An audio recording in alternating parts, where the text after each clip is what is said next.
आज आपके लिए एक बहुत ही ज्यादा इंटरेस्टिंग वीडियो लेके आई हूँ, वो ट्रेंडिंग वीडियो जो आजकल हर जगह चर्चा में है। आपको क्या क्या चेंजेस नहीं देखने को मिलेंगे इसके बारे में आज हम बात करने वाले हैं। सबसे मेजर विन जो है वो टैक्स में आया है, यानी टैक्स में क्या क्या चेंजेस होने वाले हैं वो सबसे पहले देखेंगे। अगर बजट 2026 में बहुत चीजें पॉजिटिव आई हैं, तो कुछ ऐसी चीजें हैं जिन पे नजर रखने की पूरी प्रॉपर जरूरत है।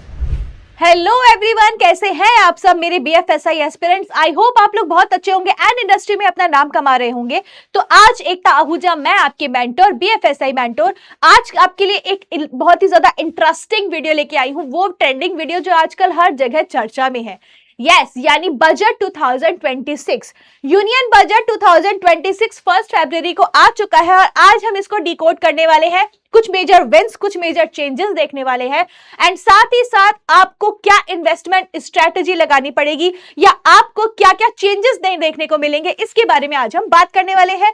तो जल्दी से इस वीडियो से जुड़ जाइए सारे बच्चे, क्योंकि बजट 2026 को आज हम बहुत अच्छे से डिकोड करने वाली है अपनी बीएफएसआई की भाषा में। तो लेट्स गेट स्टार्टेड और आज जानते हैं कि सबसे पहले किस बारे में बात करेंगे। तो सबसे मेजर विन जो होता है टैक्स, उसके बारे में बात करेंगे। हम जो इंडियंस हैं उनका बहुत सारा पोर्शन जो है वो टैक्स में चला जाता है। तो एज अ बजट 2026 डिकोडेशन, सबसे मेजर विन जो है वो टैक्स में आया है, यानी टैक्स में क्या क्या चेंजेस होने वाले हैं वो सबसे पहले देखेंगे।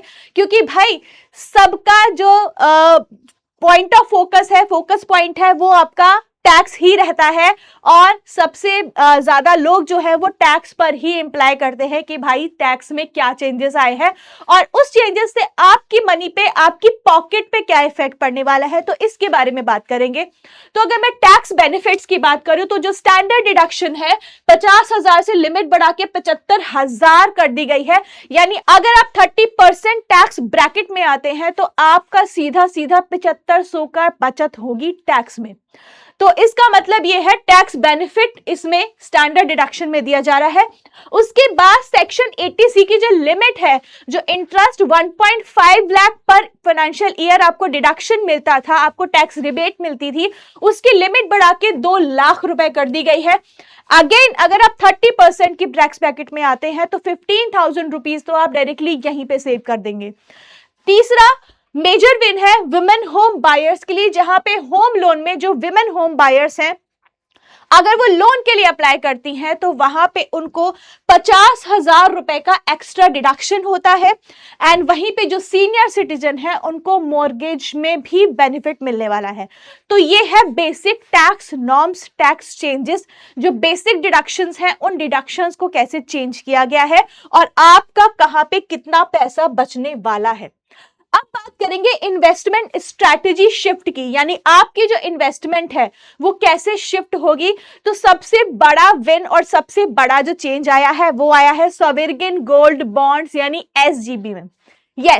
एसजीबी का जो इंटरेस्ट है वो बढ़ा दिया गया है 3.25% प्लस एसजीबी में अगर आप डिजिटल टोकन्स लेते हैं तो आप उसको ट्रेड कर सकते हैं। एसजीबी यानी सॉवरेन गोल्ड बॉन्ड्स है जो आरबीआई इशू करती है on the behalf of government of India.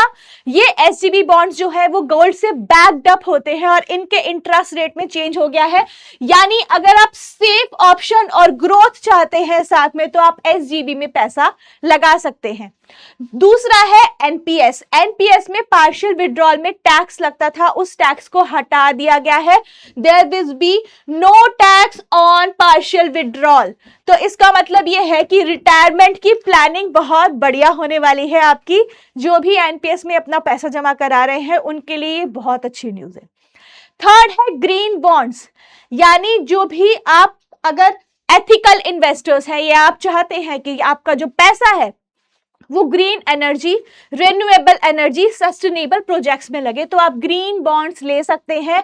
And green bonds को टैक्स फ्री बना दिया गया है क्योंकि ये इको फ्रेंडली बॉन्ड्स हैं। और साथ ही कॉर्पोरेट बॉन्ड्स में भी आप इन्वेस्ट कर सकते हैं। अगर आप स्टेबल इनकम चाहते हैं तो कॉर्पोरेट बॉन्ड्स जो है वो नए उभरते हुए बॉन्ड्स की तरह देखा जा रहा है, इसमें भी इन्वेस्ट आप कर सकते हैं। तो आपका इन्वेस्टमेंट माइंडसेट क्या है उसके अकॉर्डिंग आप अपनी स्ट्रैटेजी भी वहां पे शिफ्ट कर सकते हैं। आगे बात करते हैं चेंजेस की। तो बैंकिंग रेवोल्यूशन को कैसे छोड़ सकते हैं भाई? टैक्स के बाद जो सबसे मेन पॉइंट आता है वो होता है बैंकिंग, और बैंकिंग में टैक्स में क्या क्या चेंजेस हुए हैं वो देखने तो बनते हैं ही, राइट। तो बैंकिंग की बात करते हैं, यानी आपका बैंक अब स्मार्ट हो गया है। कैसे हो गया है? तो सबसे पहले हम डिजिटल रिवॉल्यूशन की बात करते हैं, यानी आप सिंगल केवाईसी को सारी फिनटेक कंपनीज या बैंक्स में एक्सेप्ट करा सकते हैं। एक बार केवाईसी करा ली, आपको CKYC नंबर मिल गया, उसको सब जगह एक्सेप्टेंस मिलेगी। दोबारा केवाईसी की झंझट से छुटकारा, आपको कोई दोबारा केवाईसी नहीं करानी है। यूपीआई की लिमिट जो थी ट्रांजैक्शन, जो हेल्थ केयर और एजुकेशन के लिए यूपीआई की जो लिमिट थी, उस लिमिट को बढ़ा के 5 लाख रुपए कर दिया गया है। साथ ही अगर आप डिजिटल रुपी से ईएमआई बंधवाते हैं, यानी अगर मुझे लोन लेना है और उसके 50% ईएमआई मैं डिजिटल रुपी से बनवाती हूं, तो मुझे लोन में 0.25% का रिबेट भी मिलेगा, यानी मुझे इंटरेस्ट रेट 2.25% कम मिलेंगी।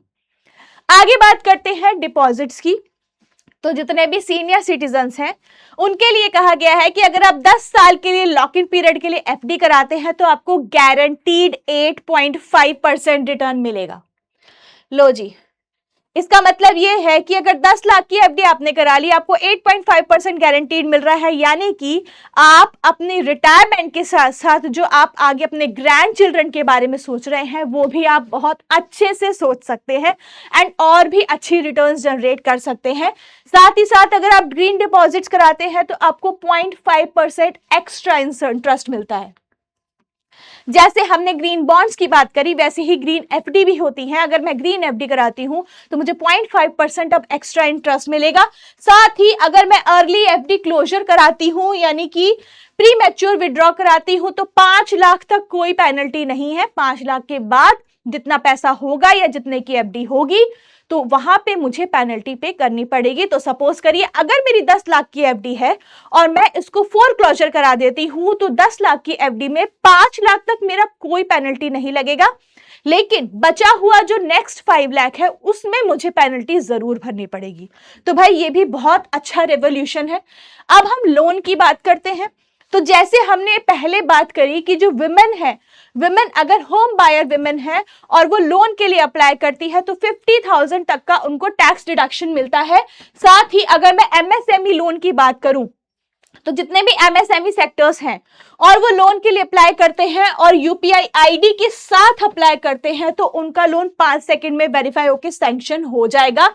एजुकेशन लोन में 2 साल का बफर दे रखा है। बफर मतलब पहले एजुकेशन लोन जब लेते थे तो कोर्स कंप्लीशन के 6 से 12 महीने के बाद उसको लौटाना पड़ता था, कंपलसरी होता था।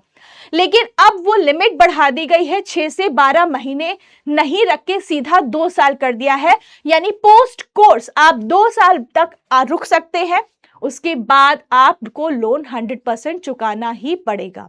तो पहले 6 से 12 महीने था, अब ये 2 साल कर दिया गया है। और होम लोन की तो हमने बात कर ही ली है। नेक्स्ट बात करते हैं सेविंग हैक्स की। तो कहां कहां आप कैसे पैसा सेव कर सकते हैं इसके बारे में बात करते हैं। तो बजट जो आया है उसमें क्या सेविंग हैक्स लग सकते हैं। तो जो स्टार्टअप इन्वेस्टमेंट्स है उनका टैक्स हॉलिडे जो है 2029 तक बढ़ा दिया गया है।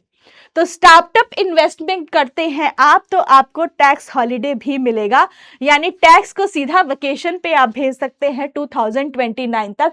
वहीं पे अगर आप ड्रोन या एग्री टेक इन सेक्टर्स में जाते हैं तो 15% कैपिटल सब्सिडी है। सीनियर पेरेंट केयर में देखा जाए तो जो मेडिकल एक्सपेंसेस का डिडक्शन है वो बढ़ा दिया गया है एंड साथ ही साथ स्किल डेवलपमेंट की जो कोर्सेज हैं उनको 1 लाख तक का डिडक्शन मिल गया है। 1 लाख तक का डिडक्शन आप ले सकते हैं एंड कोई भी अच्छा सा स्किल डेवलपमेंट कोर्स कर सकते हैं। तो यहां तो 4 जगह पे बचत ही बचत है आपकी, राइट। आगे बढ़ते हैं और जानते हैं कि जितना भी बजट आया है, पॉजिटिव पॉइंट्स तो हर जगह होते हैं, लेकिन हर सिक्के के दूसरा पहलू भी होता है, यानी नेगेटिव पॉइंट्स। तो जो नेगेटिव पॉइंट्स है ये हम एक वार्निंग जोन के अंदर लेके जाते हैं, यानी अगर बजट 2026 में बहुत चीजें पॉजिटिव आई हैं, तो कुछ ऐसी चीजें हैं जिन पे नजर रखने की पूरी प्रॉपर जरूरत है। अब ये कौन सी चीजें हैं, इसके ऊपर जरा हम एक बार देख लेते हैं।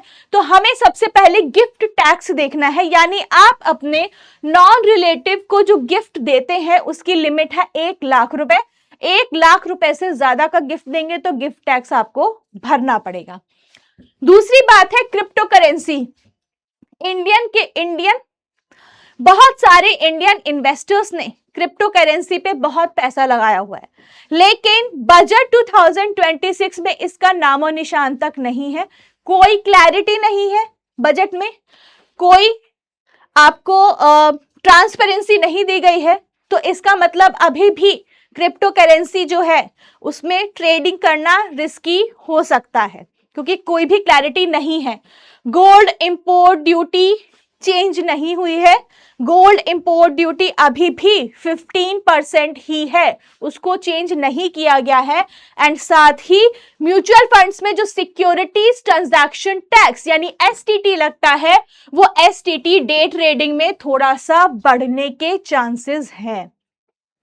तो ये बेसिकली ऐसे 4 मेजर वार्निंग जोन है जो आपको बजट के देखने के लिए जरूरी है, बजट के लिए आपने देखने चाहिए, एंड इसके थ्रू ही आप अपना पैसा, अपना पॉकेट, अपनी मनी को मैनेज कर सकते हैं, राइट।